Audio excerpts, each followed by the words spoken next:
We've almost made it. We're nearly there. So the final session brings us back to one of the movement's greatest strengths, which is Principle 6, or cooperation amongst cooperatives. We talked about it last night at the International Supper. We've just talked about it in a round table upstairs about food security and how agriculture and how we all need to cooperate in different ways and probably in better ways to meet some of the issues that we have in society. So we talk about it often. This session is going to have quite a few different examples. We're going to look at what it actually can look like in practice. So how cooperatives can work together to build resilience and how shared infrastructure, networks, buying groups and so on can help to grow the wider movement. So I am joined by Ania from Bright Renewables. We have Graham Mitchell from Solid Fund, Ollie from East of England Co-op, Tim from Co-op and Community Finance, and Lev from Collective Ownership Society. And I'm going to go through, I'm going to ask all of you, if you would mind, just to give a little bit of an introduction to you, your organisations, and how you're using Principle 6. So what's the example that you're bringing today? Ollie, do you want to go first? Good afternoon. My name is Ollie Drury. I'm from the East of England Co-op, and today I'm going to chat to you about how I've got the most wonderful story about cooperation and energy. Excellent. Hi, I'm Graham Mitchell. I'm here from Solid Fund today. Solid Fund is a solidarity machine. Essentially, it turns little bits of money into large chunks of cash that we can use to support and develop the worker cooperative sector. Hi, I'm Levin Caramel from... Should I swap mics? No, you're fine. No, I'll stick with this. Yes, hi, Levin Caramel here. I'm the Community-Led Homes Director at CDS Cooperatives, and today I'm going to be talking about the Collective Ownership Society, which is a relatively new secondary housing cooperative with the idea of using member co-ops and mutualising assets and finances across those. Thank you. Ania? I'm Ania. I am the Managing Director of Bright Renewables. I have to say that I was a little bit surprised to be asked to be on the panel about Principle 6 because Bright has not been set up as a Principle 6, as a core, as a base, but then we quite naturally fit into it, and we realized that over time. Bright Renewables is actually the UK first community-owned asset management. We are owned by the very same community benefit society we served.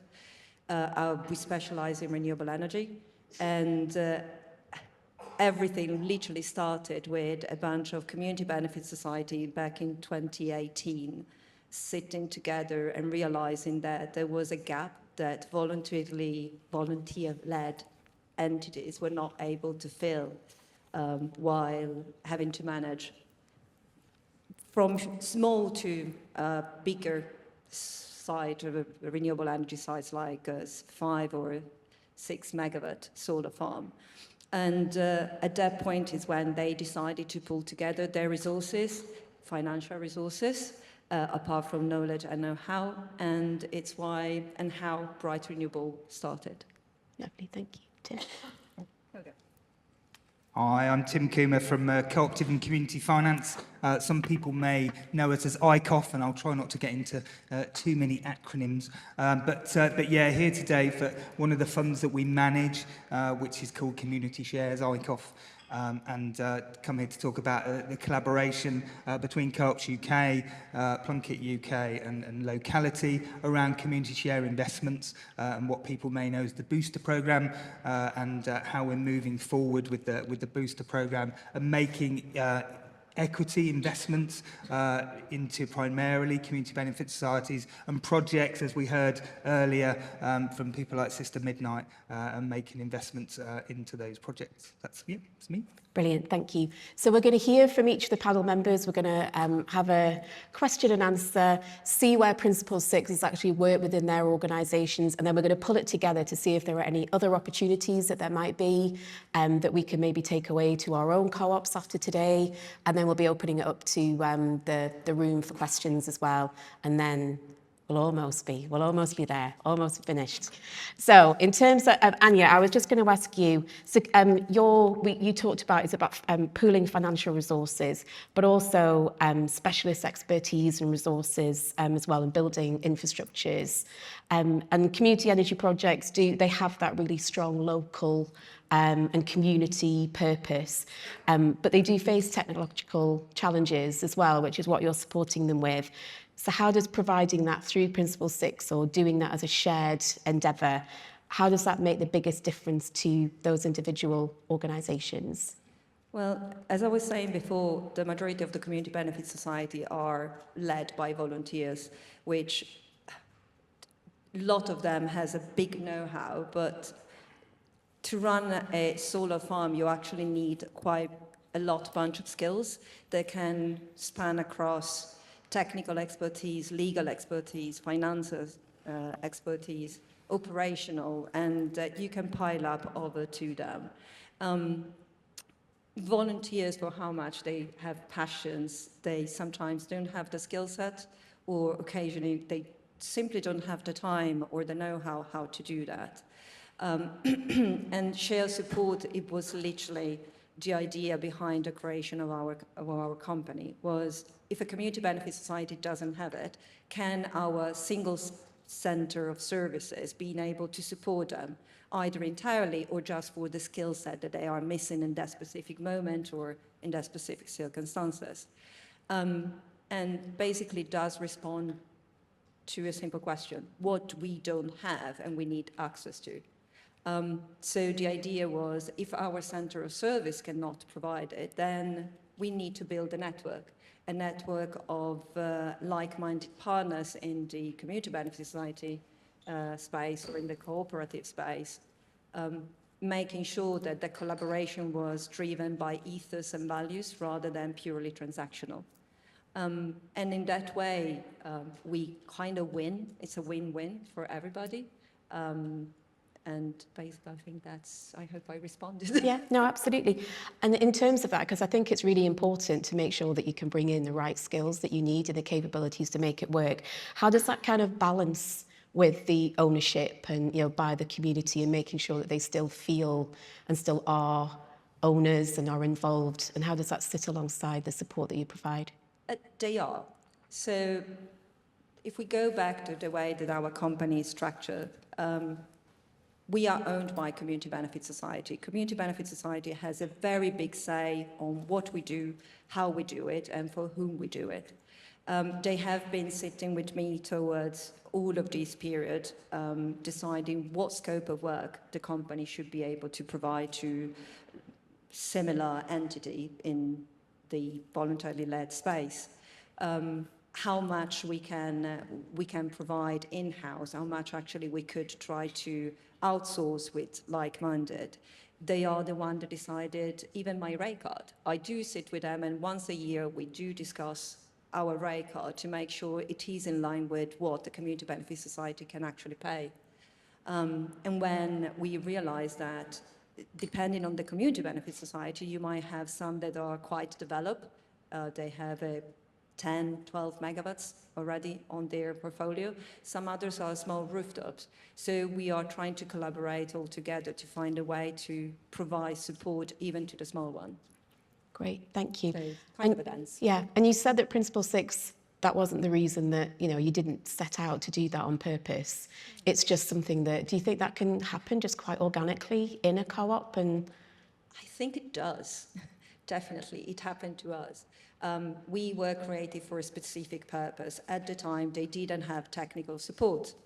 But then, kind of naturally, the collaboration with one community became then with two, with three. We then realized that some of the services probably would have made more sense to outsource it to somebody else.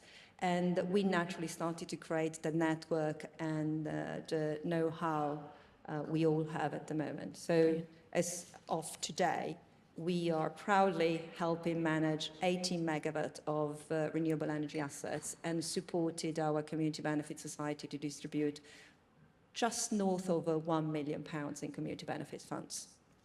That's incredible. And over quite a short period of time, I guess. We've been trading since 2018, so maybe kind of like 8 years. Yeah. But these numbers are from 2 years ago. Yeah. Yeah. Great. And Ollie, I'm going to come to you in terms of your example. So from coming from one where it's just something that's happened organically, with your example, it's been very much 5 retail societies setting out, understanding that you had some particular needs and taking that forward. So can you tell us a little bit more about what you did?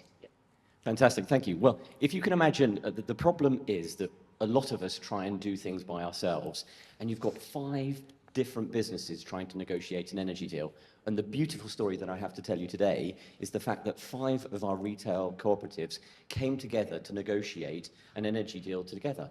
So not only does that mean we get a benefit for our societies, we get to choose renewable electricity from Thames Estuary, up to 53 kilowatts in terms of energy provision, which gives not only a great deal for everybody, we're making the right choices for everybody and making a real difference. For me, it's a win-win-win. And you would probably ask, why didn't we do it sooner?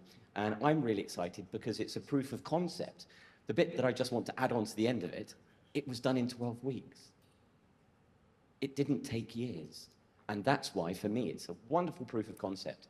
If we can come together and purchase electricity together, what else can we do together as a cooperative movement on other things? And I think sometimes competition law, the fact that you're all commercial organisations, that can sometimes make Principle 6 a little bit more difficult. How did you get over some of those issues, shall we I weren't say? naughty. No, we wouldn't be naughty. Nobody should be ever naughty in any regard. The beautiful thing is we worked with a subject matter expert, and I think that's a real key here. Working with the people that know it very best, we agree our terms, we understand the issue, we work together, and we came together. And for me, just reiterating the point, and we've heard it earlier today, and Rose's point, it's about coming together. Words are just words. It needs action to bring things through. So this particular example, and I'm sharing it, and there are lots of people who have been involved with it. All 5 of the societies have had the people, and they deserve the credit, to come together to bring this through. And we can share this now as a proof of concept. This happened, it's working, it's doing really well, and I hope that we can use it as an example to be able to move on to other things in the future. And following on from that, is it the way that you're structured at the moment and the way that the deal is kind of structured, is that something that other co-ops in the co-op movement are able to join in with? Is it something that can be replicated? So we work with Integrity. They are the people that work it through. It's a 10-year agreement. I'm sure we can have conversations. I'm always a believer that if somebody's interested, we can try and move things forwards. But the piece of the focus that we need to work with is the fact that this works. We all buy fridges. You know, there are so many other opportunities potentially for us to work together to be able to come together to make a bigger difference.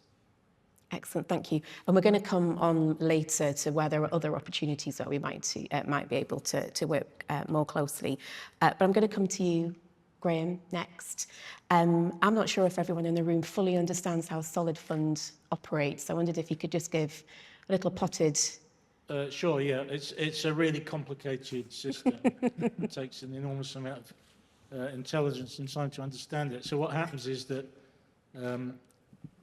people sign up to become a member of Solid Fund, and they can do that through our website. There's some cards on the tables where you can do that. If you're not already a member, there you go. There's a QR code up there, so you can do that now. You set up a direct debit with us. Takes, I don't know, 2 minutes. You can choose how much money you want to contribute into that common pot, starting from around about £1 a week. Some people pay more, some people pay £1 a week. That's absolutely fine. And then you become a member, and you can decide democratically, along with all the other members, about which projects we support. That all happens online through the worker-owned Lumio platform. So people come to us with proposals, and I can give you some examples of those, and they make a case, and our members scrutinise that proposition, ask really searching questions, and then they make a decision. They take a vote as to whether that project's going to be funded or not, and then we write a cheque, essentially, and that's how it works. And then we move on to the next one. So we've been going since, I think, 2014. I think I've only been involved in it since about 2018. And how many do you have contributing every many week people? or every month? Or It's about 400 odd, something like that at the moment. It's been fluctuating a bit. We want many, many more people to join us, and we want organisations to become members as well and support us. Over the lifetime of the organisation, I think we've raised about £400,000. I mean, this is little bits of money that people don't miss. £1 a week you don't notice that it's not there. But it's £400,000. We've been able to give out about 200 odd of that, 250,000, I think, something like that. So in chunks of money that can make a real transformative difference. So it's not like giving a grant. There's no complex application process. There's no wise sage stroking their chin about the situation. It's a democratic decision-making process. And there's no sort of evaluation process. Did it work? Did it not work? We're not really interested in that. We're interested in making interventions quickly and effectively. So, for example, we're in Birmingham. We've just been hearing about the problems with the Sturchley development project. One of the worker cooperatives there, called Loaf, which is a bakery, fantastic business, been really successful for years. They got caught up in this construction delay, so they had to give notice and move out of their previous premises, and they're now in limbo, waiting to move into this new place, and they can't trade effectively while they're homeless. So they came to Solid Fund and said, okay, well, we need some money to support our payroll while this transition goes on. And our members liked the proposition, and we gave them 15 grand. And then we move on to the next one. So it's like that. It's very, very simple, and it's about converting vague notions of solidarity and support for the cooperative movement into practical action. Very, very simple. So if you're not a member, do it now. Absolutely. And last night at the International Supper, Debbie Robinson was talking about if every co-op in the UK, globally, all gave €1, gave £1, what difference that could actually make. And this is, in some ways, this is that exact way of working. Do you think Solid Fund could be replicated, and that it's something that we could look at in different areas like tech it could or very whatever easily it might be be? replicated. I mean, we're Tim and ICOF look after our money for us, so we don't even have to worry about the bank account in that sense. They deal with that bit for us. We're an unincorporated association. We and ah about whether we should become a registered cooperative or not, and we might do that in the future, depending on what we decide we want to do with the thing. But for now, it's very lightweight. It could easily be replicated globally in other countries, and we're just about to sort of open ourselves up to international support as well, so people from outside the UK can be part of what we're doing. But I mean, in terms of scale, we really want to grow the thing. It's absolutely crucial that we get bigger, because the challenges that we face are getting bigger, the bills are getting bigger, and we want to, there's always been an ambition within Solid Fund that we want to be able to do big things, and that means having big pots of money. But it's very easy to collect those big pots of money if people sign up and support. And, again, looking at that Sturchley project, fantastic project, probably, I'd say arguably the most important cooperative project in the UK today, and it's struggling because of this awkward situation that they find themselves in. Solid Fund would like nothing better than to say, here's a couple of £1 million to solve your problem. If we had the money, we'd do that tomorrow. I can absolutely guarantee that. but we're not big enough to do that yet. So we need to grow. We need to Yeah. get that scale. But as a concept, it's absolutely something Absolutely. that globally we should be able to do, isn't it? Grant. Tim, if I come to you, because we've talked already about pooling resources, pooling technical expertise, buying power. You're going to talk to us a little bit, like we know that Community Shares ICOF, you're the pinnacle of Principle 6. You've been doing it for such a long time. The booster program in particular, it was really it was innovative at the beginning, when that all started with Co-ops UK and Power to Change and the other partners. How do you see now using Principle 6? There's going to be a new vehicle for Booster, which you can talk about. How do you see that collaborating with those other organisations is actually going to make a difference in terms of the use of community shares in the UK? Yeah, sure. So, I mean, to give a little bit of, sort of potted history, I suppose. So, Community Shares, ICOF was set up to support community share offers and to make some investments into community share offers. And then Co-ops UK later on sort of managed to get some funding, some grant funding to then do the same thing and create Booster. So they created this sort of £5 million pot to do that, and delivered very successfully. Sort of in collaboration really with Plunkett UK and locality, and sort of through those networks, and sort of us as sort of Community Shares ICOF sort of sat in the background and did our normal sort of co-op and community finance stuff of getting money out and lending to people, but that was always sort of ticking along in the background, and then there came an opportunity for us to be able to go and get some more grant money then to make some more investments. And at that stage it was then we really started to talk to Co-ops UK more and said, this seems a bit daft. We've got a little bit of money, you've got some money, making similar investments, so let's go together and let's collaborate and have that partnership. So we've had that.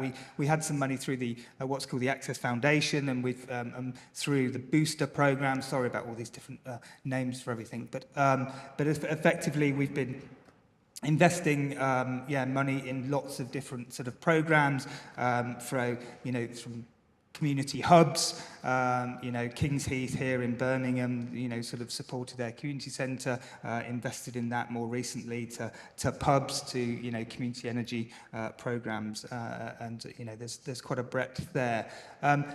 And now we've got the opportunity again to sort of move forward and to try and access more funding to be able to keep this going. And I think it sort of came at this time that we said, okay, so there's this sort of community shares unit, which is this sort of partnership between locality, Plunkett and Co-ops UK, but let's sort of bring that all together. So that's what we've sort of done recently. So keep sort of saying a merger. I mean, it's not a merger, so it's not technically a merger, but it's become a collaboration of those sort of four organisations that have said, okay, let's move forward with Community Shares ICOF as the vehicle.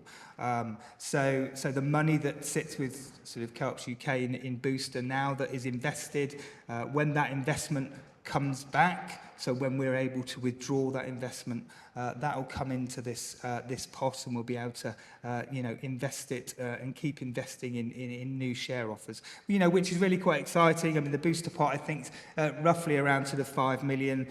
We've got about £1 million at sort of Community Shares ICOF. So now this collaboration is moving forward, and we're just sort of tying off the sort of memorandum of understanding at the moment between the groups. But we signed off the rules last week, at our AGM, so that's fantastic. So that's something that we can really move forward with, and become the entity for investment into the market, which I think is it's really a great thing, and really a great thing to have all those sort of organisations involved, and actually just secure that, I think, relationship with Co-ops UK and that investment vehicle. They don't want it sitting on their balance sheet necessarily, so that's something that that we've long sort of talked about, and making that shift. But I think it's it will be a really exciting time moving forward as having that one new investment vehicle and what we can do with that and what we can offer and sort of bring in collaboratively. Yeah. And I guess in a similar way to what I said to Ollie, sometimes when you're with organisations that are maybe going for the same pots of funding, doing similar things, it can be quite easy to go it alone. You feel, so this is kind of a change in that, and it's very much around kind of better and stronger together, going for some potentially future funding that might be able to fund Booster.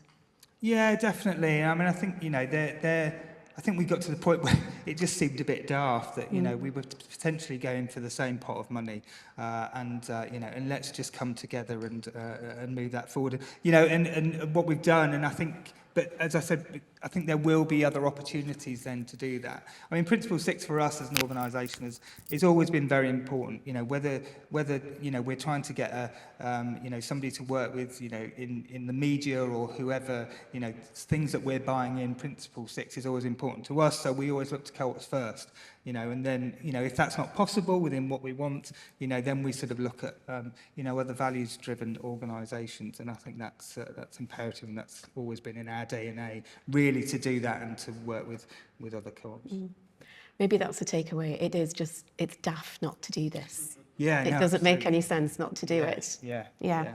Okay, Lev, I'll come to you. So if you could give us a little bit more information again about CDS and what becomes possible when housing groups pool investment and ownership, and what difference that actually makes to them as tenants and in their communities. Yeah, so I think there's many ways to approach this, but one of the ways that I've been working in kind of supporting new community-led and cooperative housing projects, and very often they are, as we heard in the last panel, volunteer-led, setting up one-off small projects, and they often really struggle to get those off the ground, and it takes a long time to do, and so on. So we thought we could kind of be moving a bit beyond that and thinking, as was kind of alluded to, something more like a professional, I wouldn't say developer, but asset owner. So rather than having assets locked up in individual projects, having those collectivized across multiple projects. I think the benefit of that is scale, really, and I think it means that the two layers of the kind of individual co-ops control the day-to-day, and if you think about it, a lot of the people who want to form groups, and yeah, there's a handy little diagram, a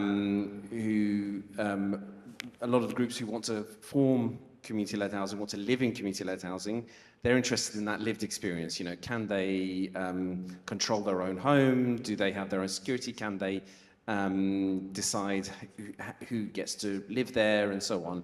And that tends to happen quite well at a small scale, because you get that sort of interpersonal relationship, you get the community, you get that sense of belonging. Whereas the question of raising finance effectively and on much better terms than those individual projects can raise happens better once you've got kind of greater scale. So the idea is to kind of separate that those responsibilities onto two levels. So it kind of gives individual autonomy over the things that kind of matter most to the way people want to live, whilst kind of having the asset ownership and the financial arrangements at that slightly more secondary professional level. And the benefit is, yeah, ideally to both attract finance on better terms as this thing scales. It's still very much quite at the sort of early stages, but also allows those individual assets to kind of feed into future projects, which is something that tends not to happen particularly well when you have isolated, autonomous individual co-ops that own their own assets. They tend to, I'm going to say, sit on them, and there's various reasons for that. I think we're talking about fully mutual housing cooperatives. They've got their own day-to-day lives to live, and they're not financial experts. Many of the ones that have been set up in the sort of 70s, 80s, 90s have paid off their mortgages, and they're sitting on the assets. Some even have, money accumulating in their reserves and don't really know what to do with those. And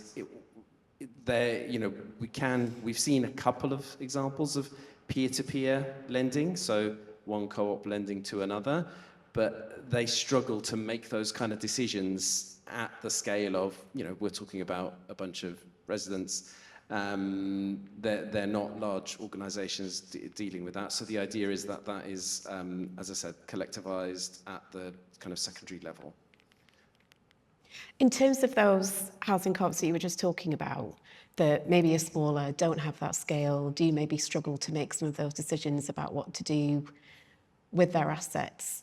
Is that, in terms of what you've done, do you think that's something that could be done across the movement in terms of educating, offering those kind of solutions to other housing co-ops so that they can, it's not just about trading with other co-ops, it's about enabling new co-ops into the future, actually enabling some of that scale that you're talking about.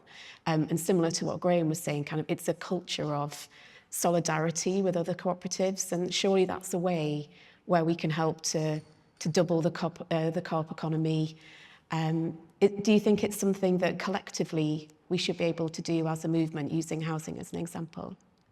My expertise is not so much outside of the housing sector, and I think there's some kinds of businesses that, I mean, housing is one of those where it is quite asset heavy and you need quite a lot of money to make it happen. That might not be the case with all movements. I think with Solid Fund, that sounds like a great initiative, doing something similar really. But I think with housing, just the entry cost is a lot higher if you're talking about ownership. I imagine there are obviously much bigger co-ops around, and if they were to invest in this, I mean, the way we've kind of crafted that model is to be quite flexible in the kinds of investment that can go into it. And we're targeting mainly focused on the private rented sector, but a more, I guess, social purpose, non-profit cooperative version of that. It could work for social housing as well, but there's kind of additional regulations around that. I think there's an ability there for individual residents to invest in the organisation. There are members of the public who can invest. We've also got a partnership with so the Collective Ownership Society is a cooperative society, but also we've got a relationship with a community benefit society who can raise community shares as another way of investing in it. So the idea is it can pool in investment from all sorts of different places. And also we've designed it so that the rents that people pay are directly linked to the cost of capital. So it means, that if you're able to get more favourable investment or even grants, rents can start lower. But also, as I've said, they don't have to follow the market rent. So over time, they become more affordable even without kind of starting off as formal affordable housing. Yeah, no, absolutely. So before we open to questions from the floor, I just wanted to ask, what we've been talking about here is about infrastructure really across the movement so that co-ops are actually able to do this. Just a question to anyone who wants to answer it, but what kinds of infrastructure do you think are missing at the moment to actually enable that to happen better or on a bigger scale? Yeah. I mean, I think, funny, you were just sort of saying that. I mean, the Booster programme is supporting that organisation that is looking to do the share offers to input into the collective ownership. And, so I think there's some Principle 6 there already going on, and we're trying to access some funding for them to sort of do that also on sort of top of that. So I think that spreads across. I think the thing that I sort of failed to mention really is co-op development and co-op practitioners. And I know we've talked about it in other, in other rooms today and sort of yesterday around, I mean, not necessarily infrastructure, but I think it's so important that, the co-op development practitioners sector is, is supported, and we can support that, because, that is the real Principle 6. I mean, through what we're doing, with the booster program, we make sure, that when we're talking to our funders, that there's grants in there, so that then, we can support groups, but also the co-op developers to develop those groups and support those community groups to do the share offers. And that's such an important element of it. And I think for us, without co-op development practitioners, we're really stuck. Yeah. I'd probably just add, I think one of the things, being relatively new to the cooperative movement, is the warmth of the personalities, and events like this bring people together, and the conversations are so rich, and it's about relationships and people, and I don't think we should lose that. And I'm really enjoying this, because when I first came to the movement, events like this, meeting you, having the teams that do such an incredible job pulling this together, that is so very important to who we are and what we do. And I think the more time we spend together, the more good we can do together, frankly. It's great being on teams, don't get me wrong, but it is really important, I think, for us to focus on what we can agree on, share our thoughts, be transparent, and go, oh, actually, that's a great idea. Obviously, within the bounds of what we should be doing, clearly. But I do think it's really important that we've got a shared mission, we know what we want to do, but again, coming back to let's focus on what we can do in the short, medium, and long term. Yeah, and I'll go on. Graham, did you want to say something? Yeah, I was just going to say on the infrastructure question, it's less about infrastructure. I think it's more about mindset. I think for me anyway,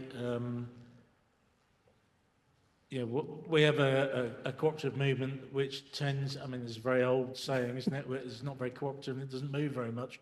And I think that we need to try and break out of that and be more open to innovation and open to taking a bit of risk. Because if you can take risk, and we've been talking here about how you might mutualise some of that risk and reduce it, and spread it more thinly, which gives us opportunities to go a little bit further out, perhaps, and have a more entrepreneurial mindset, really, about how we approach stuff. I think, there's clearly an ambition to grow this movement, and actually, rather than sort of knocking on the door of number 10, trying to scrape a few bob together out of government, we're the ones that we're waiting for to make that happen. So, we know how to do it. Yeah. So let's crack on. So to end positively, what do you think are the main opportunities for the movement? So within the examples that you've given, what are the kind of untapped opportunities that that cooperatives could actually do to work together across the movement? I'll go first. I think we need to celebrate what we're doing today. The examples that we've heard today with the panel really demonstrate that you can make a difference. And one of the things that's really important is giving it a crack. We've got the relationships, we've got the knowledge, our philosophy is right. It's about bringing the people together, for me, the right people in the right room at the right time to make the right decisions. And I'll come back to the point earlier, a thought is just a thought without action. And we need to be focusing on the action. I certainly can believe, with the amazing work that we did on the electricity side of things, not only is it better for the environment, we're saving money and we're doing more good. Yeah, that can be applied to so many more elements that we have. And I'm really buoyed by the time that some of the retail cooperatives have spent time together, because we all buy fridges. Yeah, there are ways in which potentially we can come together to buy things that saves us money, that is better for the environment, that enables us to either invest more in our communities or look to do more good with our colleagues who do such an incredible job day to day. So I think there's absolutely opportunity. I'm really buoyed by it, but just it's all about grit, isn't it? Let's focus on what we can control. Yeah, great. Graham? I think it's about aspiration, isn't it? And the intent. And, we're scratching the surface really about what we can do, I think. For me, it was sort of emblematic, really, that this session about Principle 6 is right at the end of day 2, and perhaps it should be right at the beginning of day 1, because it's sort of foundational stuff. And we should be having conferences that focus on how we collaborate, how we can extend that collaboration and be more successful through it. Agreed. Nev? You could use housing as an example, but you don't I have. mean, I think I mentioned already, your question was about opportunities for further collaboration, and it is kind of baffling, but also understandable when, when we work with the established co-ops, that they are sitting on these assets and they don't move. And it's like, you can characterize it in a certain way. And I think if you're outside of it, you think, well, why are they just sitting on this and not either using it for their own growth or lending it to others, providing to others to grow. And I think it's just a sort of, the main reason is just a lack of knowledge, and that's not what they're set up to do. So they're different to, I guess, the big housing associations, because they are run by the residents, mostly social housing tenants who have their own lives, their own day jobs, and so it's somewhat understandable.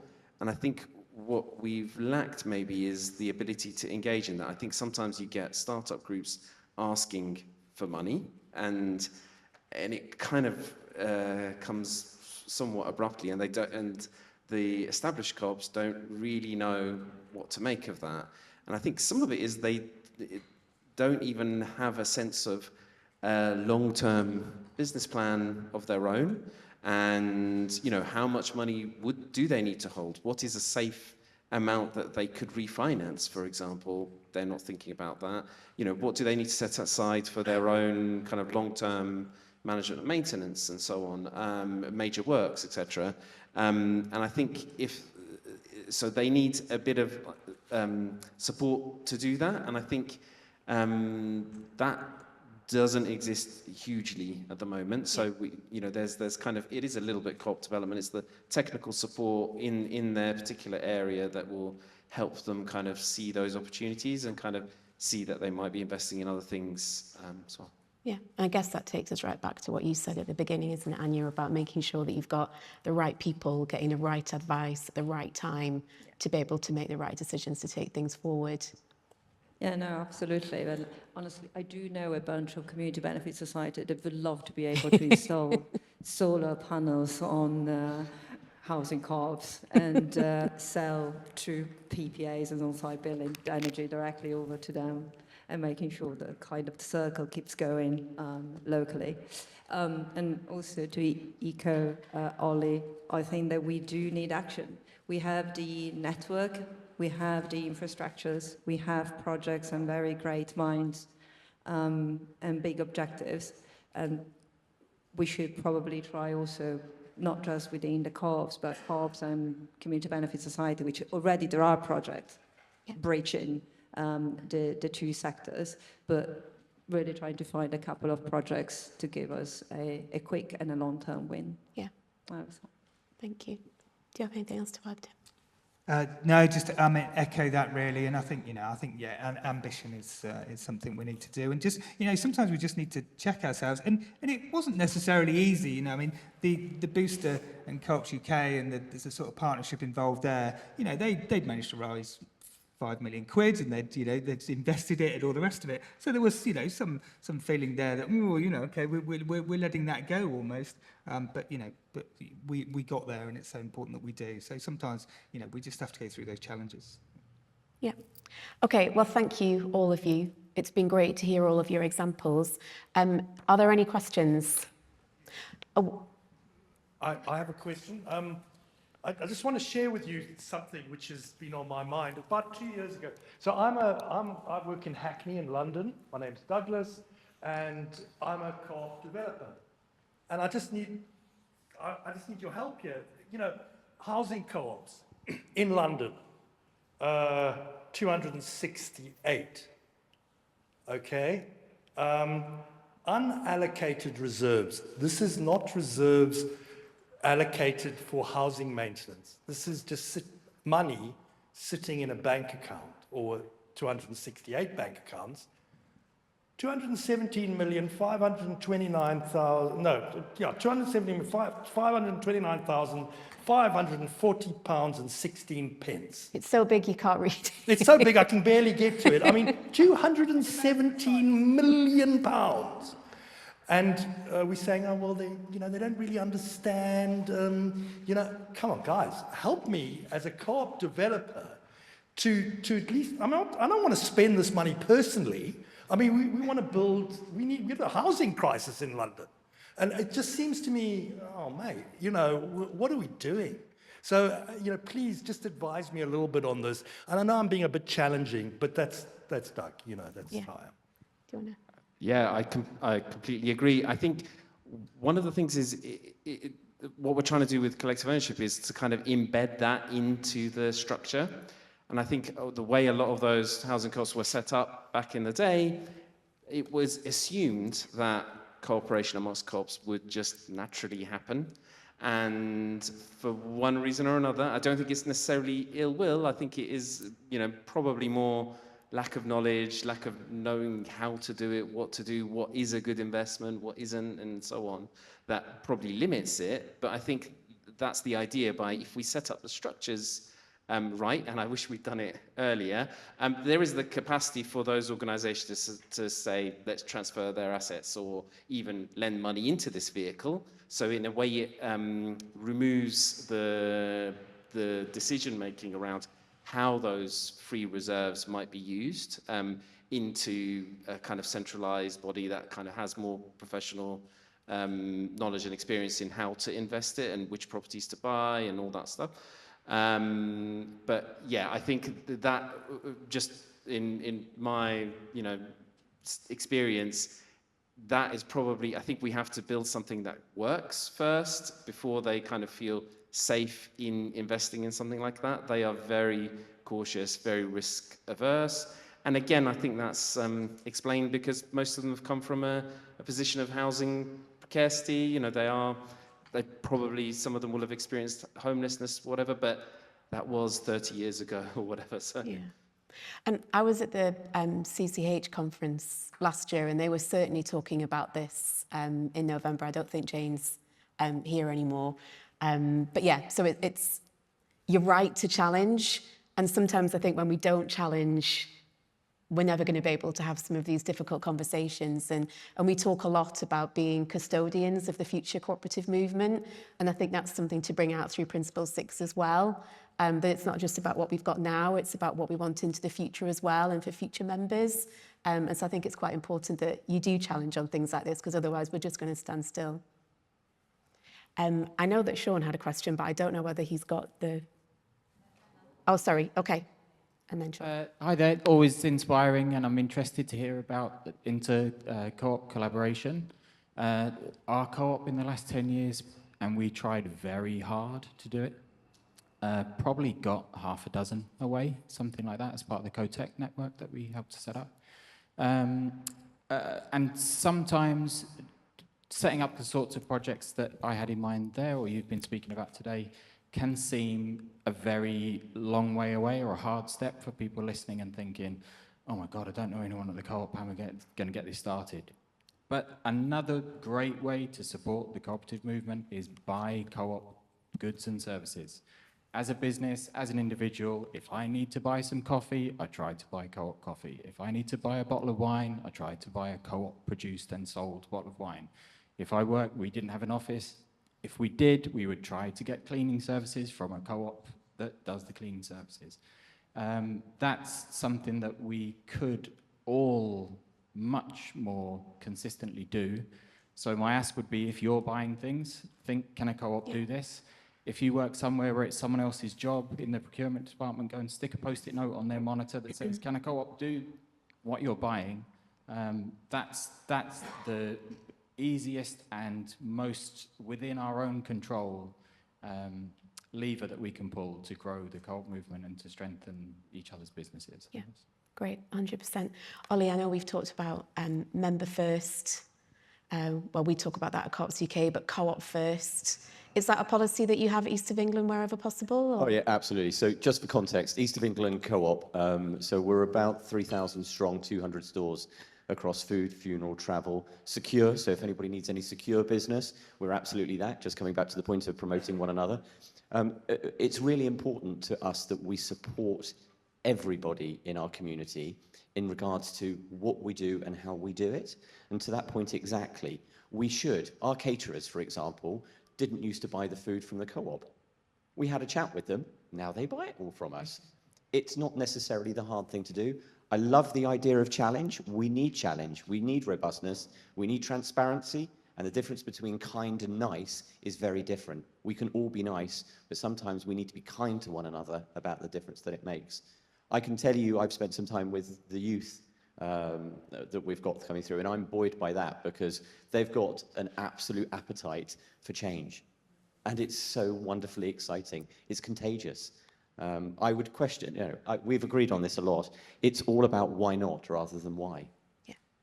It's a growth mindset rather than a fixed mindset. It's all about doing rather than talking. And there's a great parallel for those of you who were in a workshop with me, and I pinched it from the people at McKinsey. It's simple as stop, start, continue. If you apply that to everything, we'll be really, really clear about what we have to do. And I'll say it again, stop, start, continue. It's where we need to be. Thank you. Okay, John? Yeah, following on the dormant reserves, why stop there? Why with this collective ownership model, let's pool the entire movement's assets and then lease back to individual autonomous cooperatives related to the cost of capital. Brilliant. We unlock, so we should take it way beyond housing. We should do the whole movement that way. No? Why not? Why don't we agree that today? Anyone have any comments on that? It's quite a big old... Well, why not? It's about thinking outside the box, isn't it? And being able to have that sort of vision and develop it. There's nothing wrong with that idea.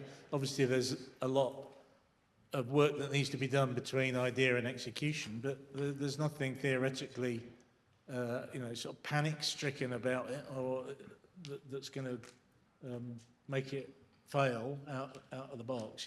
We're sitting on vast amounts of wealth that have been built over generations. I mean, you talk about the housing co-ops having a couple $100 million in the bank. The credit unions have probably got more. The big retail societies might have even more in terms of bricks and mortar asset. I don't know. And then you can move on to the mutual financial sector.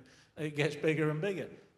So there's plenty of stuff there. It's about mobilising it and about building those relationships and trust so that you can do that stuff in a relatively safe way so that the whole thing doesn't come tumbling down. So Absolutely. I think we've got time for one very short question, Alice. Just kind of building on.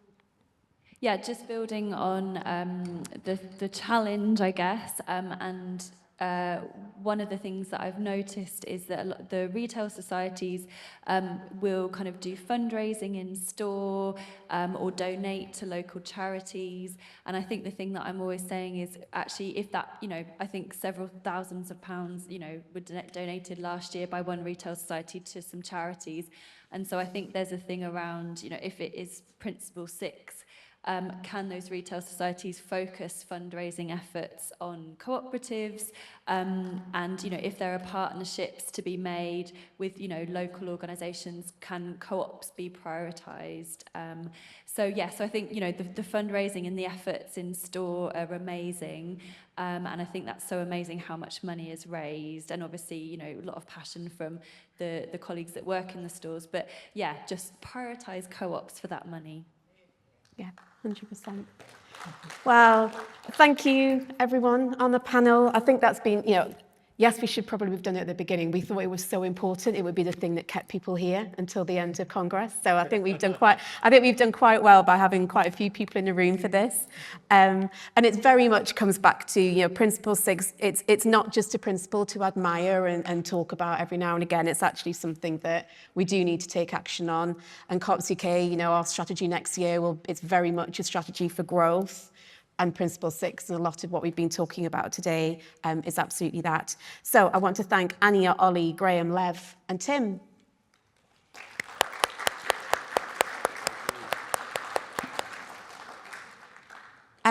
We're almost there, so almost the end of COP Congress, but I want to invite our chair, Cheryl Barrett, onto the stage to say a few words.